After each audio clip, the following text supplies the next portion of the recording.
CM Siddaramaiah ಸ್ವಕ್ಷೇತ್ರದಲ್ಲೇ metre ಬಡ್ಡಿ ದಂಧೆ ಹಾವಳಿ ಹೆಚ್ಚಾಗಿದೆ. ರೌಡಿ ಶೀಟರ್ಗಳನ್ನೇ ಕರೆತಂದು ಉದ್ಯಮಿಯಿಂದ ಹಣವನ್ನ ವಸೂಲಿ ಮಾಡಲಾಗ್ತಾ ಇದೆ. 50 ಲಕ್ಷಕ್ಕೆ 3 ಕೋಟಿ ರೂಪಾಯಿ ಡಿಮ್ಯಾಂಡ್ ಅನ್ನ ಮಾಡಿ ಬೆದರಿಕೆಯನ್ನ ಹಾಕಲಾಗ್ತಾ ಇದೆ.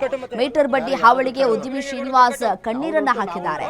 ಮೈಸೂರಿನ ಆರ್ಎಂಸಿ ಬಳಿಯ ಅಮೋಘ ಪ್ಯಾಲೇಸ್ ಮಾಲೀಕನಿಗೆ ಧಮಕಿಯನ್ನ ಹಾಕಲಾಗಿದೆ. ಬೆಂಗಳೂರು ಮೂಲದ ಶಿವಲಿಂಗೇಗೌಡನಿಂದ ರೌಡಿ ಶೀಟರ್ ಬಳಕೆಯಾಗಿದೆ. ಕೆಆರ್ಎಸ್ ಮೈಸೂರಿನ ಪುಡಿ ರೌಡಿಗಳಿಂದ ನಿರಂತರವಾಗಿ ದಾಂಧಲೆಯನ್ನ ಮಾಡಲಾಗ್ತಾ ಇದೆ. ಪುನೀತ್, ರತ್ನಕುಮಾರ್, ಹೇಮಂತ್ ಕುಮಾರ್, ಮಹದೇವಪುರ ಅನಿ ಮತ್ತೆ ಚನ್ನಕೇಶವಮೂರ್ತಿ, ಅಂಜು ಕುಮಾರ್ ಇಂದ ಉದ್ಯಮಿಗೆ ಧಮಕಿಯನ್ನ ಹಾಕಲಾಗಿದೆ. ಅಮೋಘ ಪ್ಯಾಲೇಸ್ ಹೋಟೆಲ್ ನಿರ್ಮಾಣ ಮಾಡಿದಂತಹ ಉದ್ಯಮಿ ಶ್ರೀನಿವಾಸ್ ಮೈಸೂರು ಪ್ಯಾಲೇಸ್ ಮಾದರಿಯಲ್ಲಿ ಹೋಟೆಲ್ ಅನ್ನ ನಿರ್ಮಾಣ ಮಾಡಿದಂತಹ ಉದ್ಯಮಿ. ಬ್ಯಾಂಕ್ನಿಂದ ಹೋಟೆಲ್ ನಿರ್ಮಾಣಕ್ಕೆ ಸಾಲವನ್ನ ಪಡೆದುಕೊಂಡಿದ್ದಾರೆ ಶ್ರೀನಿವಾಸ್. ಬ್ಯಾಂಕ್ಗೆ 50 ಲಕ್ಷ ಲೋನ್ ಅನ್ನ ಕಟ್ಟಿದ್ದಾರೆ.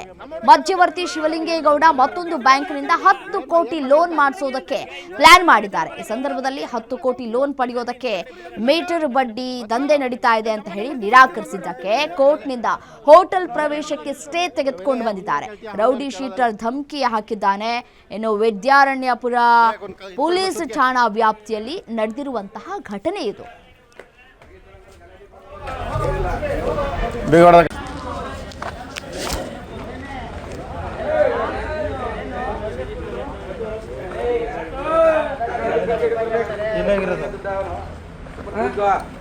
ನೀವೆಲ್ಲ ಯಾರಪ್ಪ?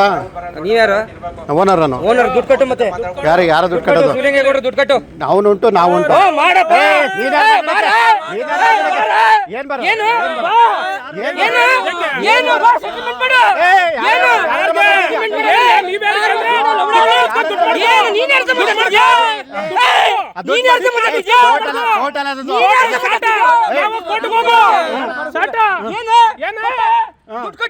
ನೋಡಿ ಇವೆಲ್ಲ ಚೆನ್ನಾಗಿಲ್ಲ.